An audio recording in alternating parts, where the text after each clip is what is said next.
सब ठीक ठाक हैं। आप देख रहे हैं चैनल सर वकार वहीद।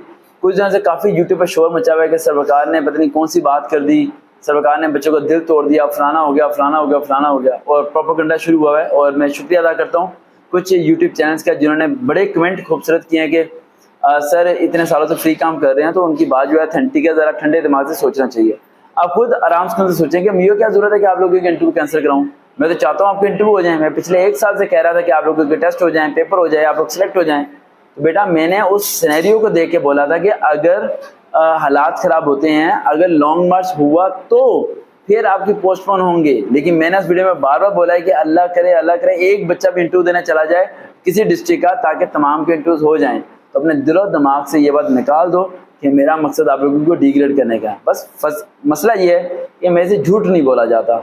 मैं वीडियो में सच बोल देता हूँ जो कि थोड़ा कड़वा होता है और आप लोगों के लिए बर्दाश्त करना थोड़ा सा मुश्किल हुआ होता है। क्या मुल्क के हालात खराब नहीं हो रहे? क्या उस दिन लॉन्ग मार्च की वजह से क्लास 10 का पास स्टडी का पेपर पोस्टपोन नहीं हुआ? सबको पता है पोस्टपोन हुआ। तो कॉमन सी बात है, अगर वेडनेसडे वाले दिन मुल्क के हालात दोबारा खराब होते हैं तो क्या आप लोगों का इंटरव्यू हो पाएगा?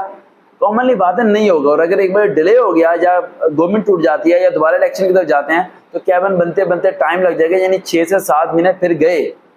तो मेरी ख्वाहिश यही है कि 6-7 महीने ना जाए हों, बल्कि जिस दिन आपका इंटरव्यू की डेट मेंशन है उस दिन आपका इंटरव्यू हो जाए, और ताकि आप लोग अपनी मंजिल तक पहुंच सकें। तो टेंशन